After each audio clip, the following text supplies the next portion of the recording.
Ahora sí que veo algunas personas. Muy bien. Bueno, vamos a orar y a ver si arrancamos. Y yo había querido que se me viera más, pero tengo que echar demasiado atrás la cámara o el móvil y en este momento no voy a poder. Lo que sí tengo aquí es un cronómetro o un reloj para que no me pase de tiempo. Saludos a Rosa de México y los demás. Se agradece vuestra compañía, y Omar también, y Arlem y tal. Muy bien, bueno, vamos a orar y luego sigo con una introducción que al final hoy vamos a hacer. Es como una introducción alargada. De hecho, vamos a estar, yo creo que varias sesiones en esta introducción, hablando de la profecía antes de quizás llegar a estudiarla un poco. ¿De acuerdo? Vamos a orar entonces. Gracias, Señor, por tu bendita palabra, infinita palabra, Señor, que es tan grande y tan misteriosa también, Señor. No importa, aunque llevemos 40 años leyendo tu palabra, sigue estando llena de misterio y tiene tantos elementos diferentes, profundísimos, que nos quedamos siempre creyendo que somos niños o bebés cuando nos acercamos a tu palabra, porque es tan profunda y tan poderosa también, y al mismo tiempo tan clara. Nos dice muy claramente quién eres tú. Y aunque no lo podamos entender, sí lo podemos creer, porque nos lo das con palabras que podemos, por lo menos, hacernos una idea de lo que es. Gracias, Señor. Ayúdame en esta sesión. Gracias por aquellos que están viendo. Y, Señor, yo pido que sea de bendición para todos, para mí también, viendo estas verdades de tu palabra tan grandes. Y especialmente este tema de la profecía. Así que, sin más, gracias, Señor. Encomendamos este tiempo en tus manos. Amén. Muy bien. Bueno, lo que quiero hacer primero es leer un versículo. Que no vamos a estudiar este versículo hasta bastante más adelante. Entonces, el versículo va a ser el versículo clave. Y no tengo ni idea de cuánto tiempo va a durar este curso, este estudio, digamos. El de hoy quiero apagar a los 30 minutos, pero me parece que tenemos para rato, porque el tema es enorme. Pero yo quiero leer, y si tenéis las Biblias, no quiero ir tan rápido como para que no podáis estar también conmigo. Voy a ir a 2 de Pedro, un pasaje clásico sobre la profecía, y vamos a leer.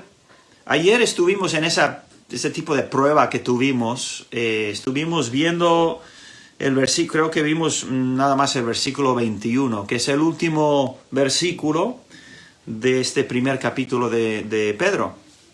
Pero lo que quiero es que nos fijemos en el versículo 19.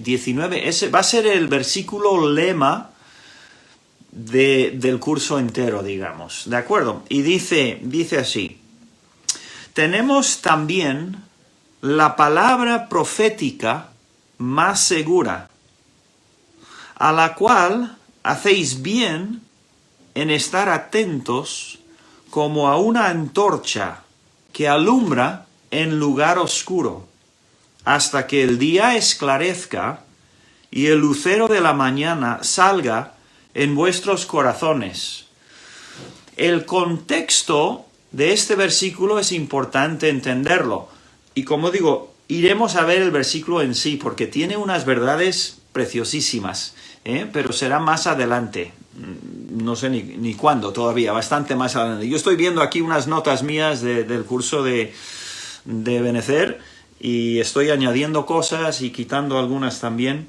Pero el contexto de este versículo es que Pedro, en el versículo 16 al 18, justo antes de este versículo, Pedro está hablando de una de las experiencias más increíbles realmente de todos los evangelios, de toda la narrativa de los 4 evangelios. Claro, es difícil decir una es más espectacular que otra, ¿no? Es verdad, pero incluso en los grandes milagros, pensamos, ¿cómo pudo ser ver alimentar a 5.000, pero quizás 15.000 personas de un poco de comida, ¿no? Diríamos, eso es increíble. Pero yo creo que mayor aún que los milagros del Señor Jesús en los evangelios, es una ocasión cuando Él llevó a los 3 más íntimos amigos suyos de los apóstoles. Y sucedió lo que se suele llamar el monte de la transfiguración.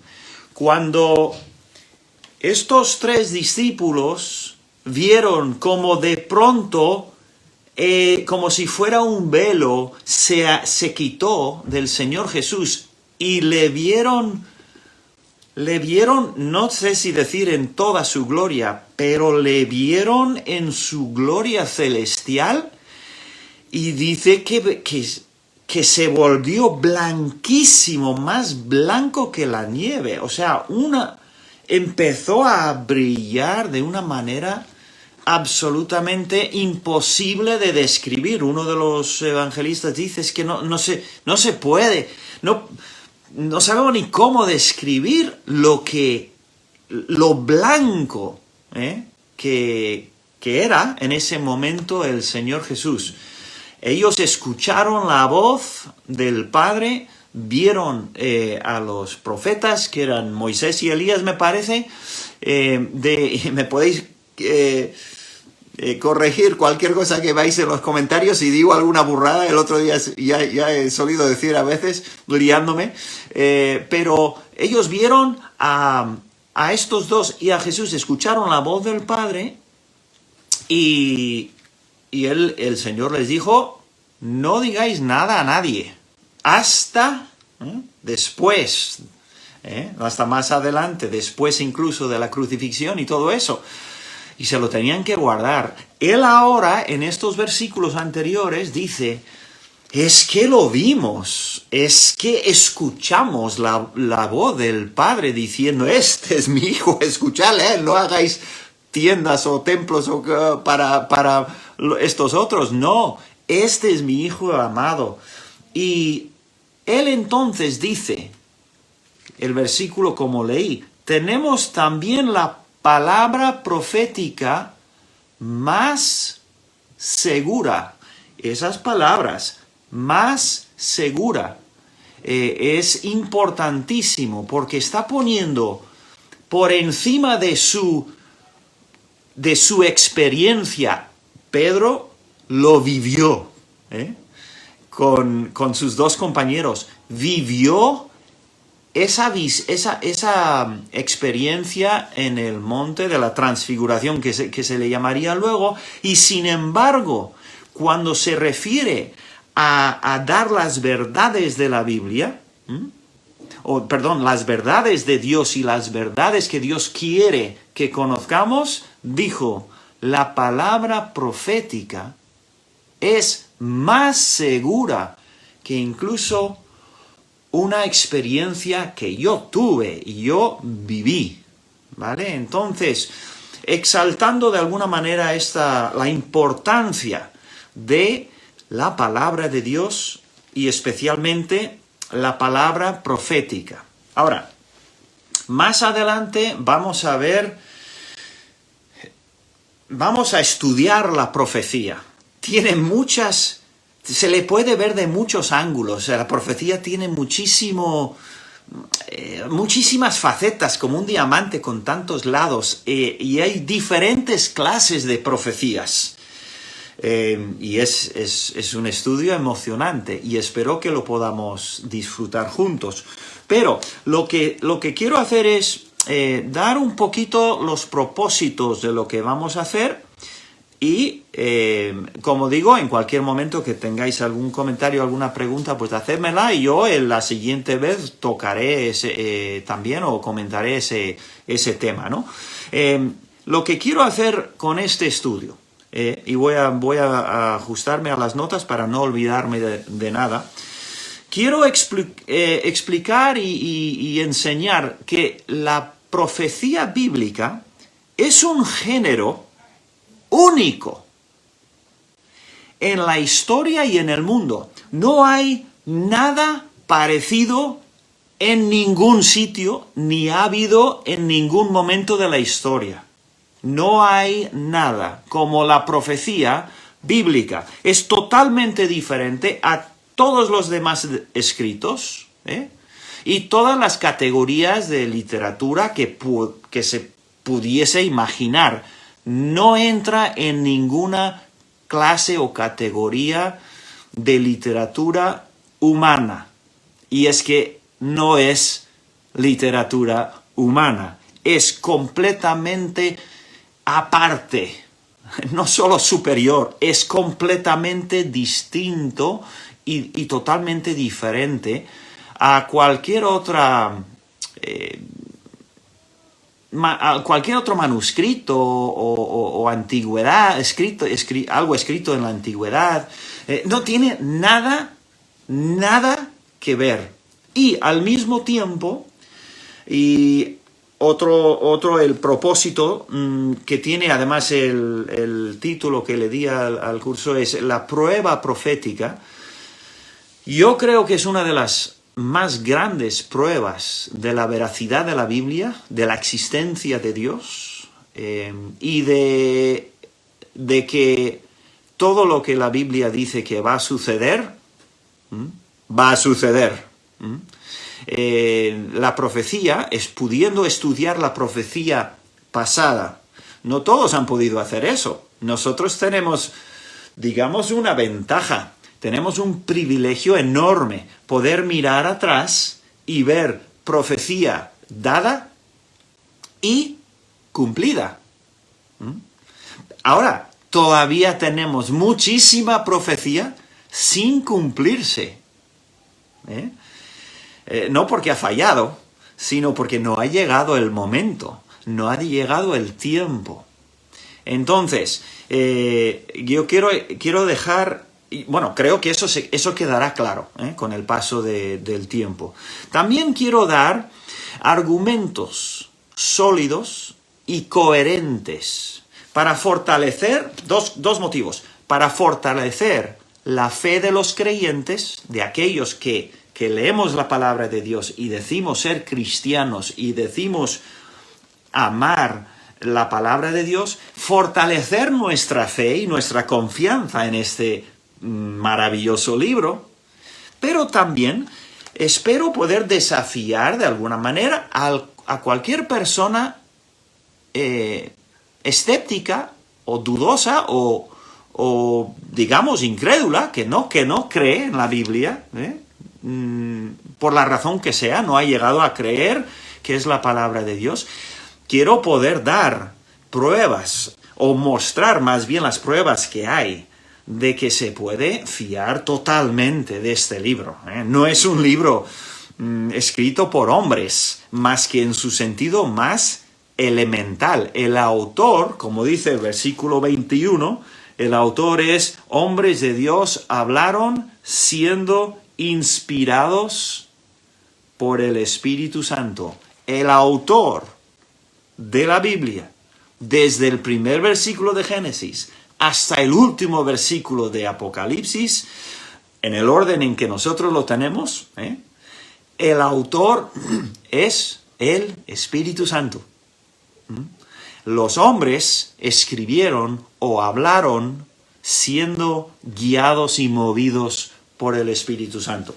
También espero que podamos mirar un poquito el proceso en algún momento. Ahora, vivimos en una cultura que hace muchas preguntas y tiene mucho escepticismo porque es que hay tantísimas filosofías, hay tantísimas religiones, hay tantísimas opiniones, ¿verdad?, de la realidad o de las realidades de la vida. La gente tiene preguntas y tiene dudas. Y eso es bueno. Siempre y cuando escuchen y vean pruebas coherentes, sólidas, fuertes, tengan también el valor de aceptar y tomarlas entendiendo las consecuencias, ¿no? De no aceptar la verdad.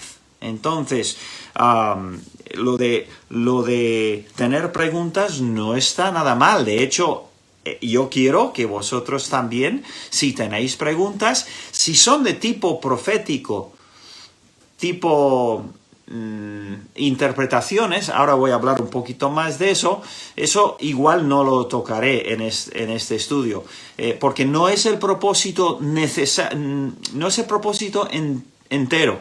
Desde luego que no es el propósito del estudio mirar las profecías que hay en el futuro e interpretarlas y decir cuándo va a ser, cómo va a ser, no, para nada. No es un estudio de esa clase. Lo que sí espero hacer es que las profecías que tenemos sobre el futuro sepamos que se van a cumplir. Además, se van a cumplir perfectamente como Dios quiere.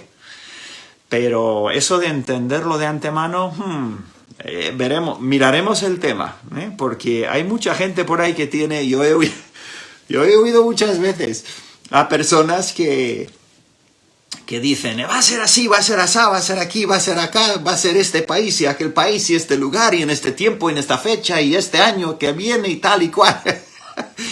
Ay, qué manera de ponerse en evidencia normalmente. Bien, entonces no vamos a mirar cómo se cumplen, aunque o sea, no es el propósito entero del estudio, pero sí que lo veremos. Evidentemente vamos a estar viendo profecías y cómo se cumplieron, ¿no?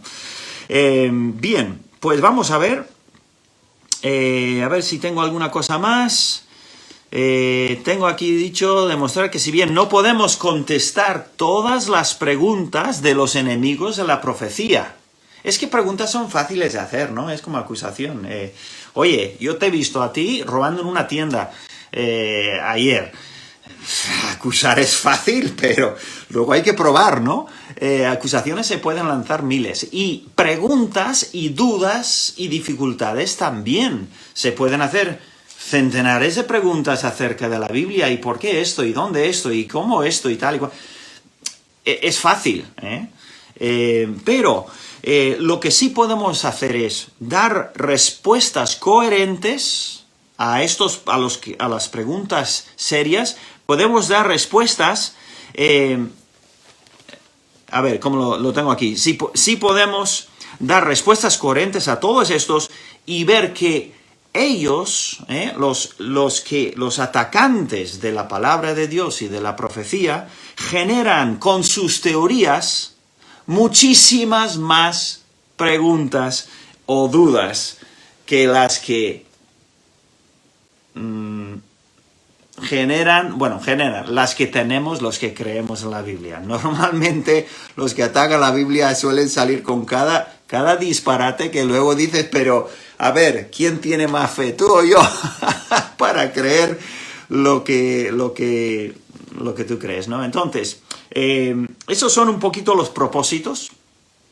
Y ahora lo que voy a hacer es, en los 10 minutos que quedan, vamos a mirar, porque hay tipo de introducción, hay muchos temitas que rodean el tema, pero que nos ayudan al final a entenderlo bien, ¿no? Entonces, vamos a ver que si bien hay profecía, evidentemente hay profetas de Dios, pero hay profetas falsos. Hay profetas falsos. ¿Qué es un profeta falso? O ¿Qué dice la Biblia acerca de ese tema? Bueno, en la Biblia hay bastantes casos de profetas falsos. Y es verdad y es realidad también. Siempre ha habido. Entonces, el estudio no es el estudiar profetas falsos, pero vamos a mirar el tema un poquito, porque podríamos pasar buen tiempo, o sea, bastante tiempo estudiando lo que son profetas falsos, porque los de la Biblia son iguales que los de hoy en día, ¿eh? Igual las palabras serán diferentes, pero los argumentos no cambian. Los ataques contra Dios y contra su palabra son los mismos, a través de los años y de los siglos. Por ejemplo, voy a dar algunos ejemplos. Por ejemplo, recordáis a Jeremías, ¿no? ¿Conocéis a Jeremías? Jeremías era un profeta de Dios y Jeremías se enfrentaba bastante a profetas falsos. De hecho, él era prácticamente el único profeta en todo Israel, ahí donde él estaba, en Jerusalén, era el único que estaba dando la palabra de Dios. Todos los demás, y profetas había un montón, todos los demás eran falsos, estaban mintiendo. Y los hechos lo comprobaron, ¿eh? Pero, por ejemplo, tenemos en el capítulo 28 de Jeremías, que sale, dice: aconteció en el mismo año, en el principio del reinado de Sedequías, rey de Judá, en el año cuarto, en el quinto mes, que Ananías, hijo de Azur, profeta, que era de Gabaón, me habló, y etcétera, etcétera, y se metió Ananías con él. Entonces, versículo 5, entonces respondió el profeta Jeremías al profeta Ananías. Aquí tenemos una conversación, ¿no? Un conflicto entre dos profetas, delante de los sacerdotes y delante de todo el pueblo que estaba en la casa de Jehová. Y dijo el profeta Jeremías: amén, así lo haga Jehová. Es que Ananías les había dicho que en 2 años iba a traer todas las cosas de vuelta a Nabucodonosor. Y Jeremías dijo que no. Además dijo luego que 70 años vais a ser cautivos. Y este Ananías contradecía a Jeremías, el profeta falso, contradiciendo a Jeremías. Incluso dice en el versículo 10, entonces el profeta Ananías quitó el yugo del cuello del profeta Jeremías y lo quebró. Y en este caso, en este capítulo 28, con este falso profeta, no siempre pasa así. Evidentemente el Señor tiene su voluntad y Él sabe muy bien cómo tratar en cada caso a cada persona y tal. Pero al final del capítulo, entonces dijo el profeta Jeremías al profeta Ananías: ahora, oye, Ananías, Jehová no te envió, eres falso, lo que estás diciendo no es cierto. Y tú has hecho confiar en mentira a este pueblo. Lo que has dicho es mentira. Por tanto, así ha dicho Jehová: he aquí, que yo te quito de sobre la faz de la tierra. Morirás en este año, porque hablaste rebelión contra Jehová. Y en el mismo año murió Ananías, en el mes séptimo. El pasaje comenzó en el quinto mes. Así que 2 meses más tarde, Ananías murió. Profeta falso. Me viene a la mente, ¿te acuerdas Elías, verdad? En el Monte Carmelo, contra 400 profetas de Baal, profetas falsos también. Mateo, en Mateo capítulo 7, un versículo y un comentario. Este estudio no es para nada exhaustivo en ninguna de sus partes realmente, pero creo que es suficiente para enseñar y que las cosas queden claras. En Mateo 7, o sea, no vamos a ver todas las referencias a falsos profetas, por supuesto, pero en el capítulo 7 de Mateo, que es el Sermón del Monte, el Señor dice lo siguiente: guardaos de los falsos profetas. Guardaos de los falsos profetas. Esto ya no es Jeremías, eso era 600, 700 años antes. No, ahora en tiempos de Cristo, Él dijo, guardaos de los falsos profetas, que vienen a vosotros con vestidos de ovejas, pero por dentro son lobos rapaces. Aquí no se explica por qué son tan peligrosos. Porque son lobos, pero no lo parecen. Parecen ovejas. Y yo creo que está hablando de las iglesias, ¿no? En el contexto de las iglesias. Cuidado cuando vienen personas que se meten en el rebaño y parecen ovejas. Y no lo son, cuidado. Por eso siempre, sí, trabajo también del pastor y de los líderes de la iglesia que tienen sabiduría para tener cuidado. Cuando la gente viene, vamos a ver cómo son, vamos a ver qué es lo que creen, vamos a ver su fruto.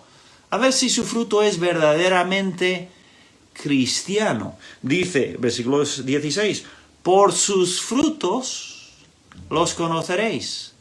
Y no se puede conocer al falso profeta con verle. No, hay que esperar a que dé fruto. Hay que esperar. ¿Acaso? Bueno, en fin. Vale, entonces, no estamos avanzando demasiado en mis notas, pero bueno, es bastante típico.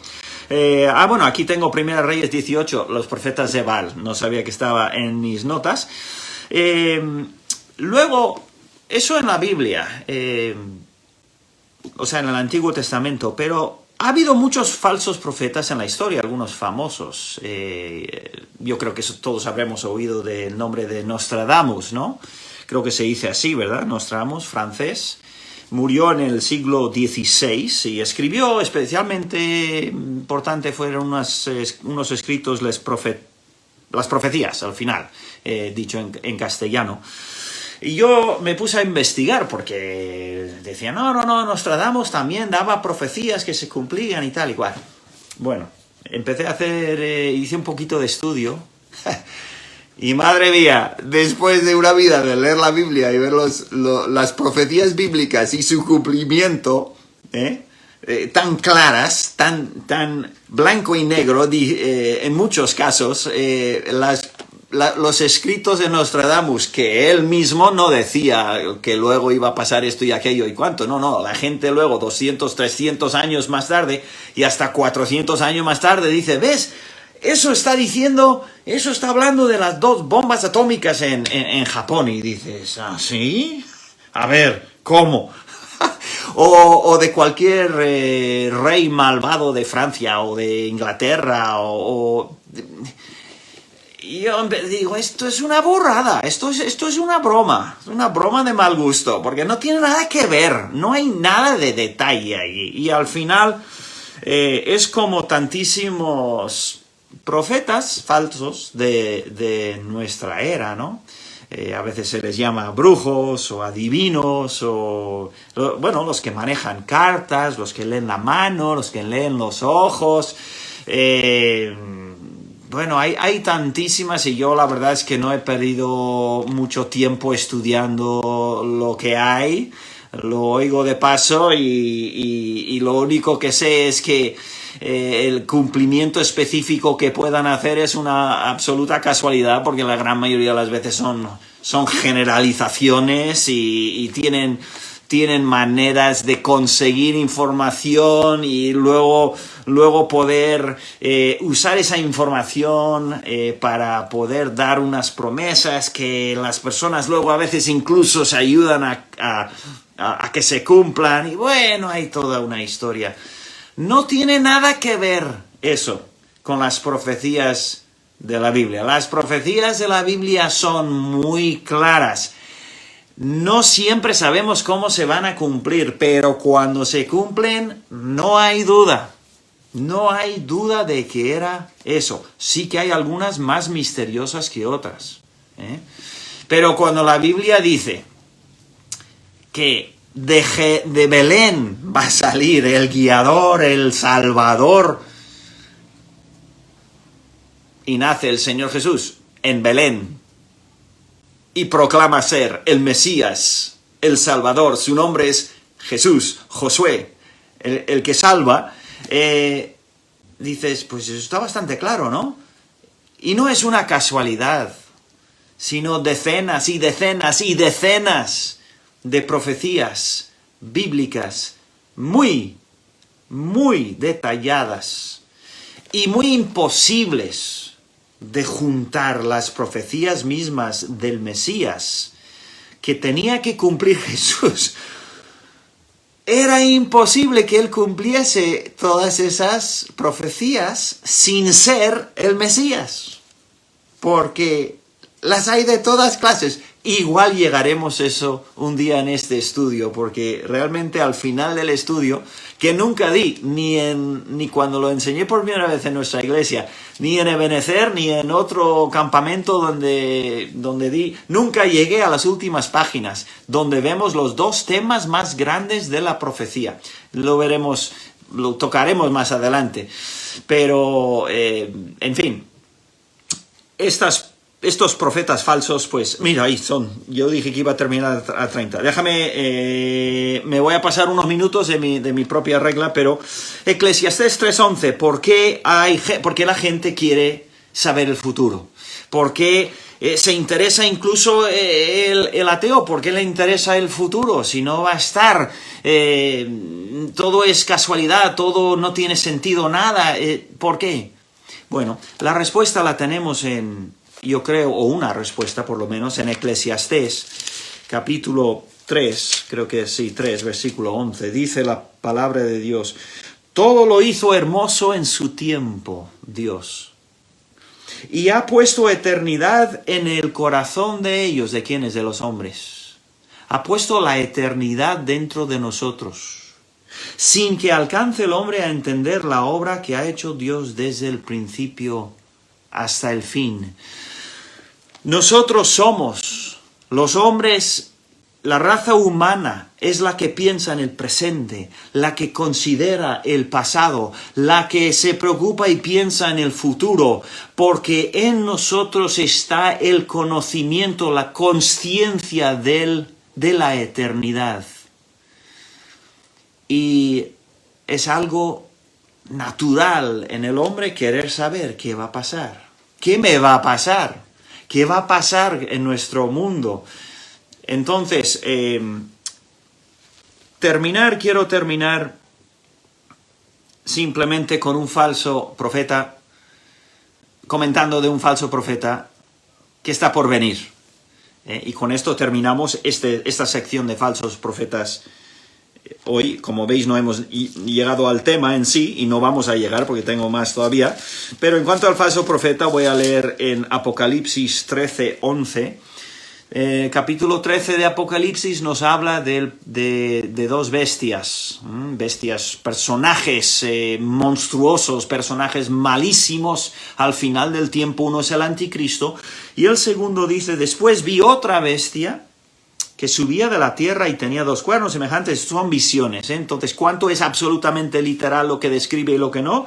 No sabemos. ¿Que todo lo que describe es cierto? Sí. ¿Y que tiene su sentido absolutamente lógico y literal? En cierto modo, sí. Pero no sabemos siempre cómo interpretar. Ejerce toda la autoridad de la primera bestia en presencia de ellos, y hace que la tierra y los moradores de ella adoren a la primera bestia. Así que esta segunda bestia, este segundo personaje, cumple la función de hacer que los moradores de la tierra adoren al primero, que es el anticristo, que quiere ser adorado como Cristo, ¿no?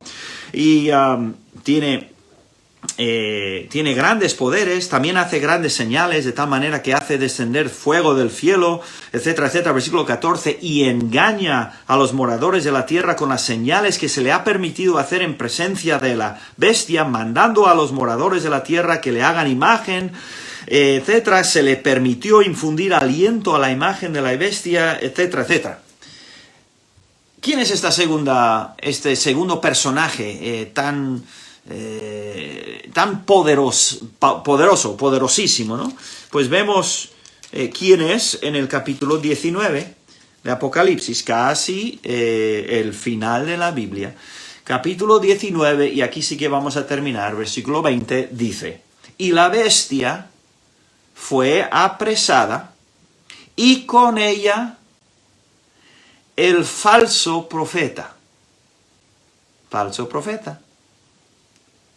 que había hecho delante de ella las señales con las cuales había engañado a los que recibieron la marca de la bestia y habían adorado a su imagen. Este es el falso profeta superior de todos, digamos, de todos los falsos profetas, de todas las edades, de todos los siglos, todos metidos en uno, digamos, o uno que representa a todos. Es esta segunda, le llama segunda bestia, ¿no? de Apocalipsis 13. Y dice: estos dos, el anticristo y el falso profeta, fueron lanzados vivos dentro de un lago de fuego que arde con azufre. Temas muy fuertes, muy grandes, pero desde luego que yo no quisiera estar en las sandalias o los zapatos o las botas de un falso profeta. Vamos a ver la profecía y vamos a hablar de muchos profetas, del Antiguo y algunos del Nuevo. Pero son profetas que son instrumentos en las manos de Dios y aman a Dios y dan el mensaje de Dios, y ese mensaje es la profecía bíblica tan maravillosa. Bueno, me he pasado por 7 minutos, así que lo voy a dejar así. Que Dios os bendiga, espero que haya sido provechoso y bueno, que os dé algo para considerar, ¿no? Y pues nada, en la siguiente vez, me imagino que la semana que viene, si os quiere, pues continuamos, y diré que la próxima cosa que vamos a ver es ¿qué es un profeta exactamente? Y luego veremos algunos ataques contra la profecía. Todo esto antes de ver y estudiar la profecía en sí. Bueno, adiós, que Dios os bendiga.